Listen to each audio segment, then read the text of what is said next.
할렐루야. 네, 오늘도 주일 예배에 오신 여러분들 환영하고 축복합니다. 네, 축복해요, 여러분. 네, 우리 옆에 친구들 보면서 한번 인사 한번 해볼까요? 사랑하고 축복합니다. 반갑습니다. 네, 뭐 눈치만 보고 있어요, 여전히. 눈이라도 좀 마주쳐 봐요. 쑥스러워요? 참.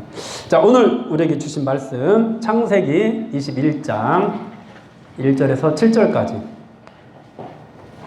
창세기 21장 1절에서 7절까지 보도록 하겠습니다. 저와 여러분들이 한 절씩 교독하고 마지막 절은 같이 읽도록 합니다. 여호와께서 말씀하신 대로 사라를 돌보셨고 여호와께서 말씀하신 대로 사라에게 행하셨으므로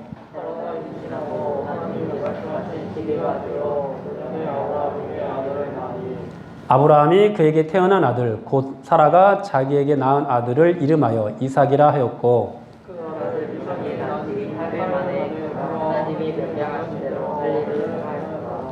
아브라함이 그의 아들 이삭이 그에게 태어날 때에 100세라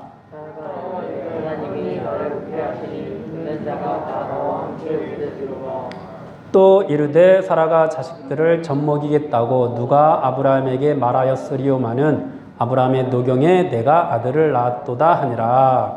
아멘. 네, 오늘 말씀의 제목은 돌보시는 하나님입니다. 자, 오늘 본문에서 드디어 약속의 자녀라고 일컬어지는 이삭이 태어나는 모습이 그려지고 있습니다. 그토록 고대하던 아들이에요. 이 아브라함과 이삭, 사라가 그토록 고대하던 아들. 네, 이런 어떻게 보면 은혜라고도 할 수 있고 축복이라고 할 수 있잖아요, 그죠? 그런데 이제 우리가 지금까지 창세기를 보아오면서 이제 살펴본 바에 의하면은 우리가 생각하는 은혜하고는 조금 다르게 왔어요. 여러분들에게 은혜와 복이 주어질 때, 어떤 축복이 주어질 때, 뭐 그런 것들을 간증한다고 할 때 사람들이 이렇게 간증을 많이 하잖아요. 열심히 기도했더니, 열심히 막 뭔가 하나님 앞에 헌신하고 했더니 하나님께서 이런 복을 주셨다라는 그런 간증을 많이 하잖아요.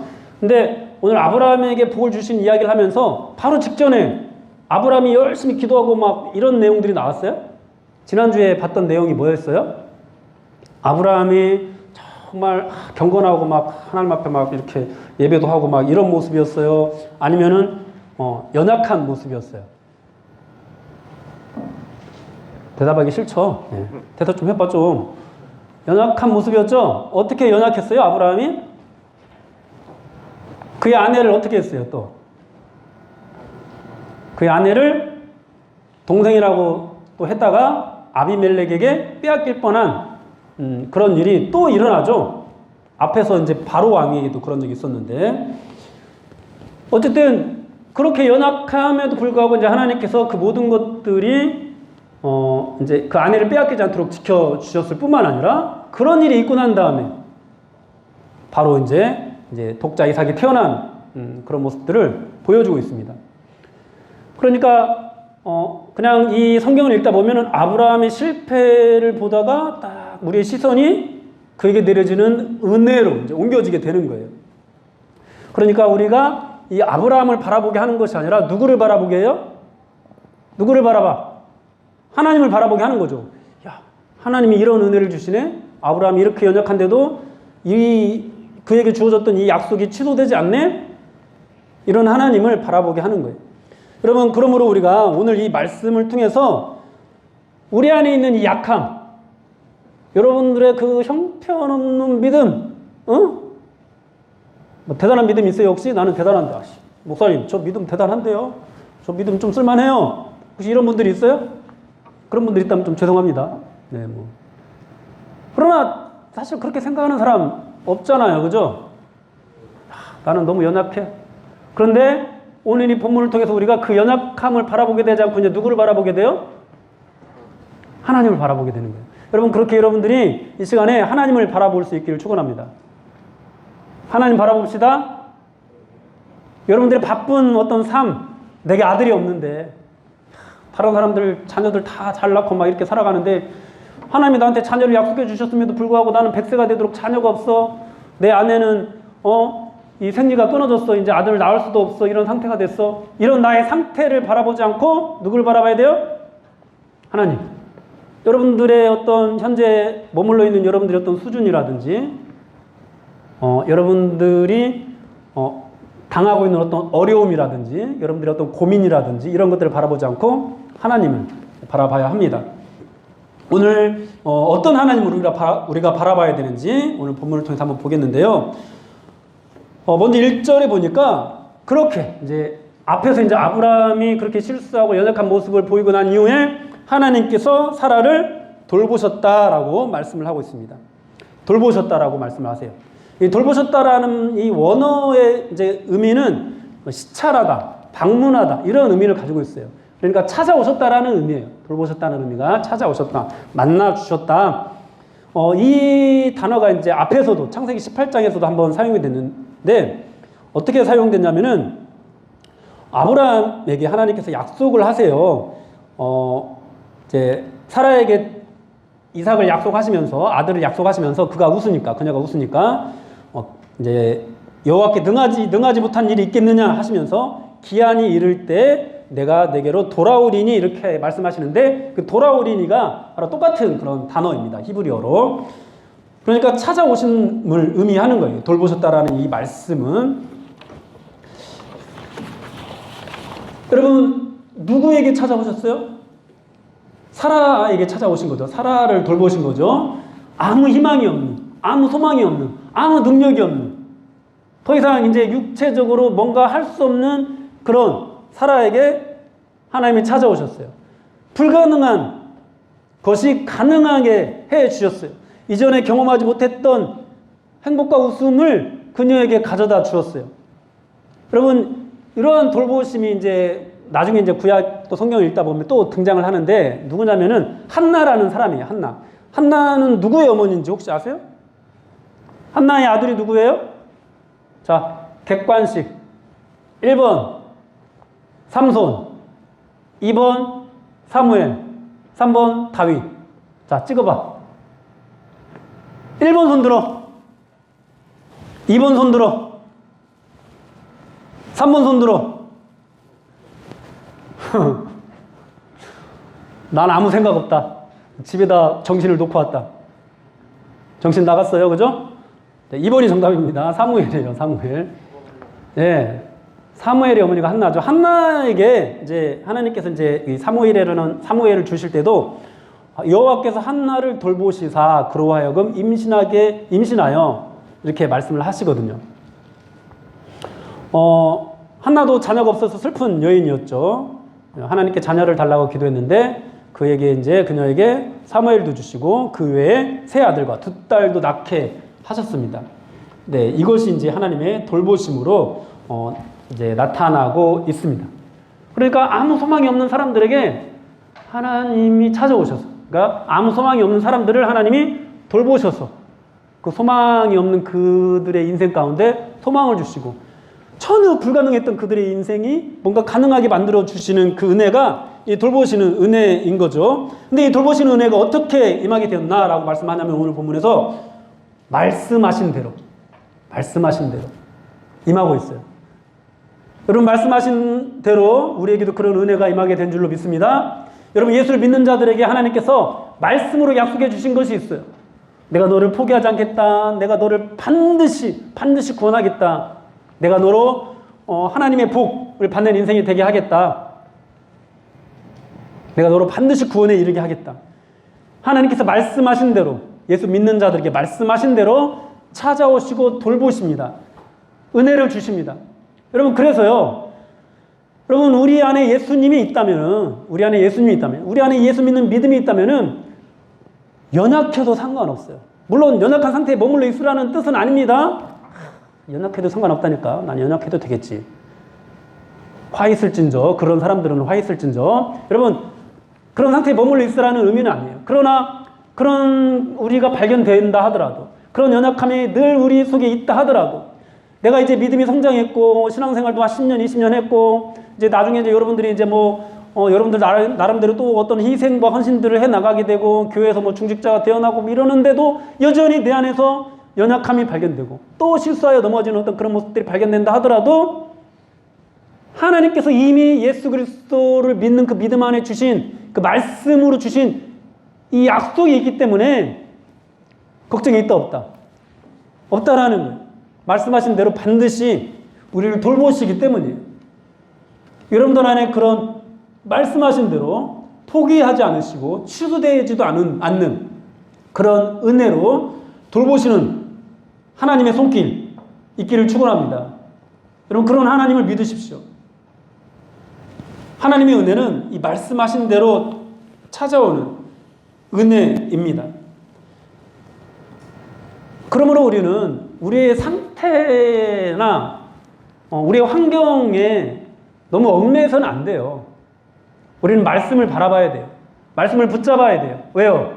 말씀하신 대로 찾아오니까. 연약함에도 불구하고. 우리가 바로 앞에서 아브라함의 기도를 통해서 이 아비멜렉의 이 막힌 태를 여는 것을 우리가 봤잖아요. 그죠? 근데 아브라함이 기도할 때 연약했어요? 아니면 막 정말 그의 어떤 신앙의 어떤 그런 모습이 막 최고로 막 열정적일 때였어요? 굉장히 실수했을 때였잖아요. 그죠? 연약했을 때였음에도 불구하고 하나님께서 아비멜렉을 책망하시고 오히려 아브라함을 책망하는 것이 아니라 아비멜렉에게 네가 아브라함의 기도를 받아야 내가 너의 어떤 막힌 것을 내가 해결해 주겠다. 이렇게 말씀을 하시잖아요. 연약함에도 불구하고. 그러므로 여러분 우리가 이 말씀을 바라보면서 오늘도 일어날 수 있어야 돼요. 여러분 계속 지금 우리 성경 통독방 하고 있는데 그런 심리 저도 알아요. 오늘 말씀 안 읽고 내일 말씀 안 읽고 또 모레 말씀 안 읽으면은 다음날 이제 말씀을 읽어도 올리기가 싫어져 막. 왠지 나중에 이제 막 한꺼번에 많이 읽어가지고 한꺼번에 지금까지 이만큼 읽었습니다 막 말하고 싶어져 막. 그런 마음 뭔지 알죠? 근데 그것이 결국은 나를 바라보기 때문에 뭔가 내가 그렇지 않은 사람이야. 나 사실 좀 어느 정도 열심히 하는 사람이야. 뭐 이런 것들 보이고 싶고 또 그런 모습 보이지 않을 때 괜히 막 부끄러우니까 잘 자기를 드러내지 않는 거거든요. 여러분 한 달 만에 한 번 읽어도 상관없어요. 하나님을 바라본다면은 여러분 성실하게 올릴 수 있어야 돼요. 2달 만에 한 번 읽어도 상관없어요. 하나님을 바라본다면은 여러분 성실하게 한 달에 한 번이라도 올릴 수 있어야 돼요. 하나님을 바라본다면. 다시 또 뭐 한 달 정도 말씀을 계속 안 읽다 보면은 그 다음 달에 말씀을 또 읽어 나가기가 참 마음에서 막 내키지가 않아요. 꾸준히 읽을 때는 막 탄력받아서 계속 가는데 한번 기도를 쉰다든지 한번 말씀을 쉰다든지 하면은 계속 그러고 싶어. 여러분 교회 나오는 것도 예배 드리는 것도 마찬가지입니다. 여러분들이 한번 다른 것들과 타협해서 이 시간에 이 자리에 나오지 않게 되잖아요. 그럼 다음에도 또 그렇게 돼. 또 그렇게 되고 또 그렇게 되고 이제 그것들이 횟수가 많아지다 보면은 이제 막 점점 더 교회에서 멀어지게 되는 일이 일어날 수도 있어요. 여러분들이 나중에 이제 대학에 가고 더 이상 이제 부모님들이 여러분들의 신앙에 대해서 관여할 수 없을 때 여러분들이 점점 더 그렇게 될 수 있어요. 그런데 1년 정도 교회를 떠나 있다가도 자기 자신을 바라보지 않고 말씀을 바라보는 사람은요 나와요. 근데 자기 자신을 바라보는 사람은요 결국은 교회를 떠나게 됩니다. 그러니까 지금 말씀을 바라볼 수 있어야 돼요. 할렐루야. 지금 여러분들이 그 하나님의 말씀을 붙잡을 수 있어야 돼요. 그러면은 여러분들이 아무리 흔들려도, 여러분들이 아무리 넘어져도, 여러분들이 아무리 방황해도 결국은 하나님을 바라보고 돌아오게 될 거예요. 왜? 그분이 돌보시니까. 말씀하신 대로 돌보시니까. 그러나 그 하나님을 바라보지 못한다면, 지금 눈을 들어서 그 하나님을 바라보지 못한다면은 여러분들 나중에 혹시 이제 여러분들이 살아가면서 그렇게 교회를 떠나게 되는 일이 벌어지게 될 때 다시 못 돌아옵니다. 왜요? 말씀하신 대로 그는 이미 심판받은 거니까.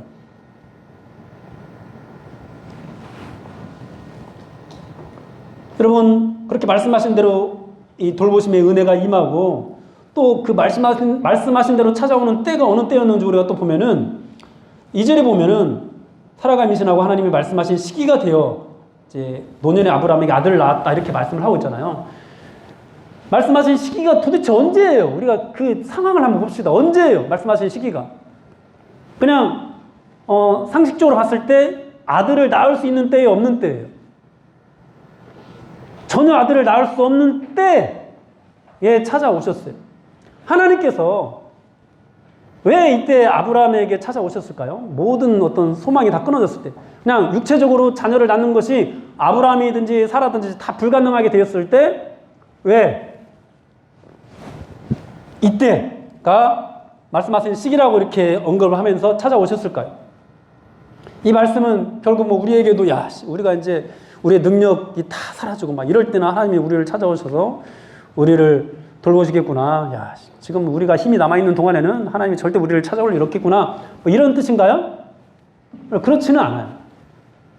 하나님께서 이 아브라함이라는 이 사람, 어떻게 보면 우리의 믿음의 조상이고 대표자라고 할 수 있는 이 사람을 통해서 우리에게 말씀하시고자 하는 바가 있는 거예요. 그게 뭐냐면은 이 모든 은혜가 사람의 힘으로 되어지는 것이 아니라 전적인 하나님의 능력으로 되어지는 것이라는 것을 알리기 위함이에요. 하나님께서 은혜를 주시고 약속을 주시고 그 약속의 복이 아브라함을 통해서 이제 그의 자녀들에게 가고 그의 자녀들을 통해서 이제 이 세상에 있는 모든 열방들에게 가게 될 건데, 그 은혜, 하나님의 은혜로 주어지는 이 약속이 사람의 능력으로 되는 것이 아니라 하나님의 전적인 능력으로 되는 것이라는 것을 분명하게 아브라함도 깨닫고 지금 이 말씀을 받아들고 있는 출애굽하는 이스라엘 백성들도 깨닫고, 그리고 오늘날 이 시대를 살아가는 우리들도 분명하게 그것을 깨닫게 하기 위함이에요. 알게 하기 위함이에요.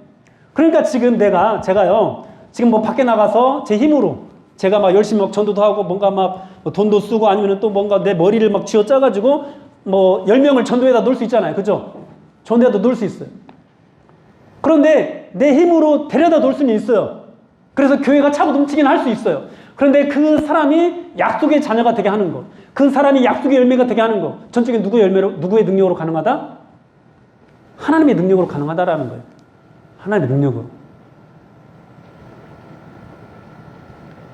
그것을 하나님께서 보여주시는 거예요. 그러니까 우리는 착각하지 말아야 돼요. 우리의 힘으로 맺어진 열매가 있어요. 우리의 힘으로 보여지는 열매가 있어요. 보여지는 열매. 그런데 그것이 정말 하나님의 능력과 하나님의 은혜로 정말 하나님의 열매가 되게 하려면은 우리는 주님을 의지해야 돼요. 주님을 바라봐야 돼요. 주님을 붙잡아야 돼요. 그냥 단지 눈에 보이는 것 때문에, 눈에 보이는 것이 있어서 나한테 열매가 있구나 라고 만족하고 더욱더 내 힘을 의지하고 더욱더 나를 바라보게 된다면은 약속의 열매는 맺어질 수 없는 거예요. 그것을 말씀하시는 거예요, 지금.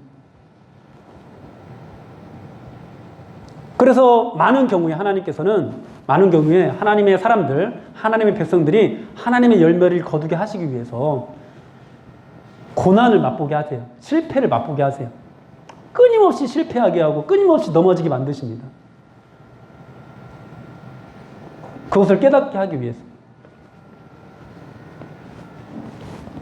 그러나 여러분들이 지금부터 하나님을 바라볼 수 있는 눈이 열리고 하나님의 말씀을 들을 수 있는 귀가 열리고 그리고 하나님을 의지하고 이제 더 이상 세상적인 방법으로가 아니라 하나님께서 말씀하시는 이 하나님의 방법으로 순종하면서 살아가게 된다면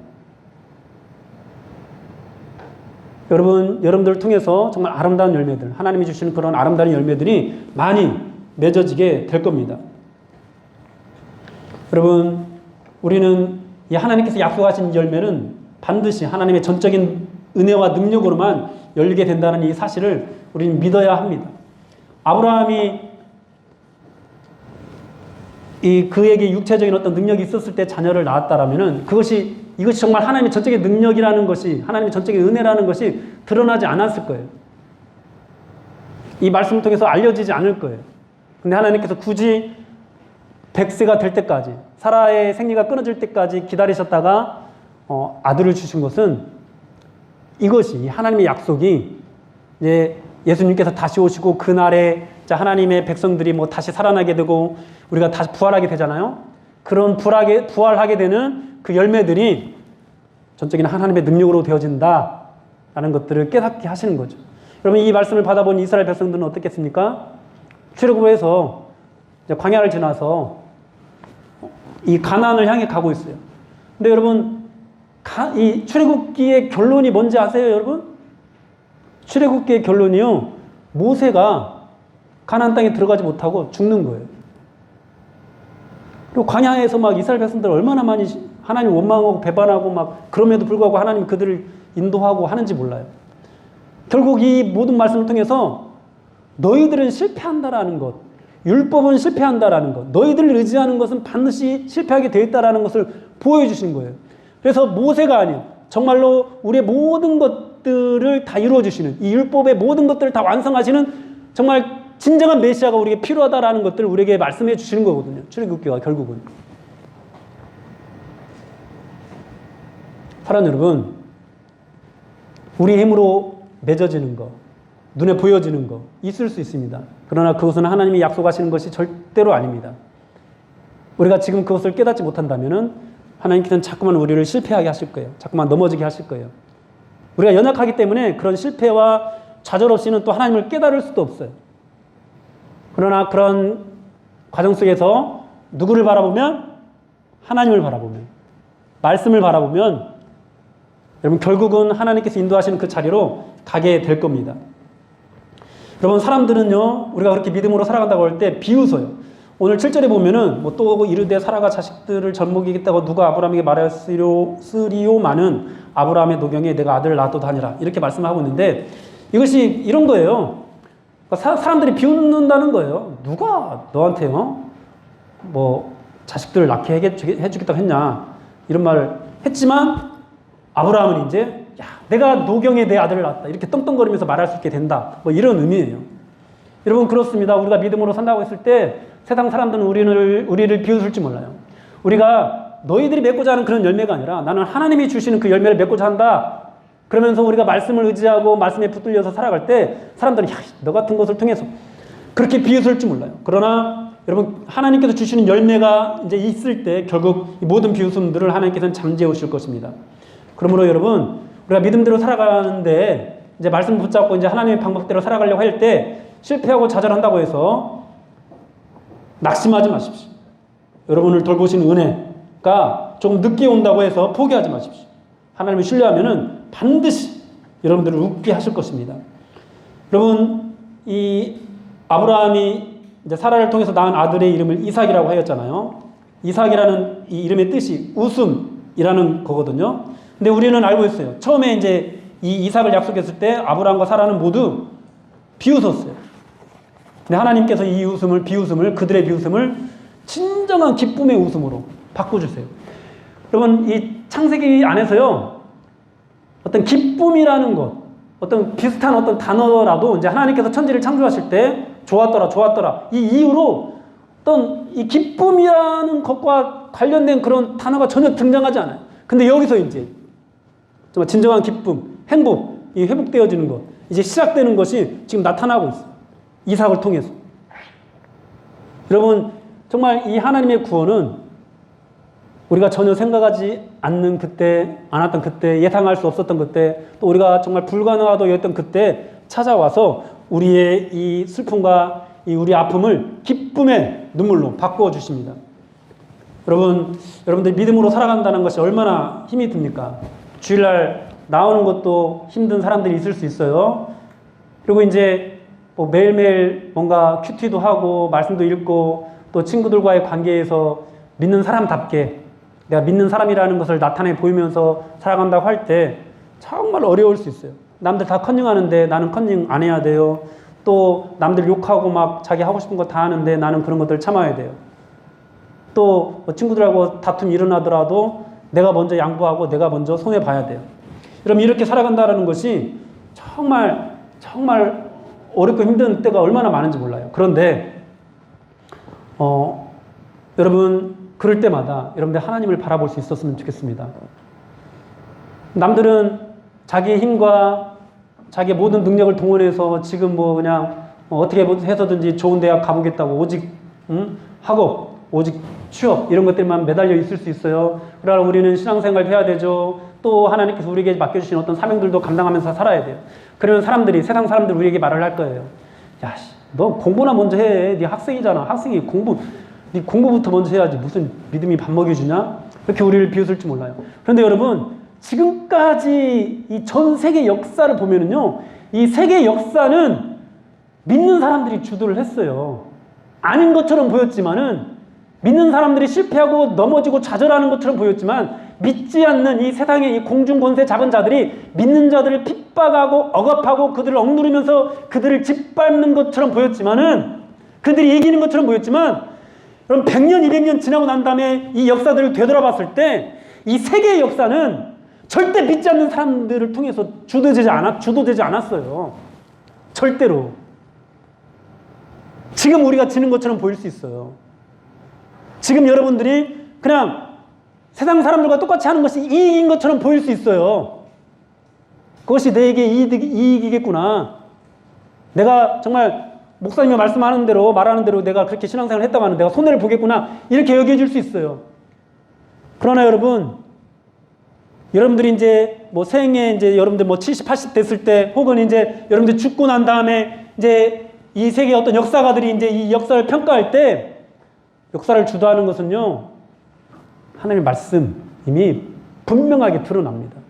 인정하진 않겠죠, 그들은. 지금 세계 역사가 말씀으로 주도됐어요. 세계 역사가. 그리고 그 말씀으로 흘러가게 될 거예요. 그리고 그 말씀으로 흘러가기 때문에 말씀을 붙잡은 자들이 그 안에서 여러분 존귀함을 얻게 될 거예요. 아브라함처럼. 사랑하는 여러분,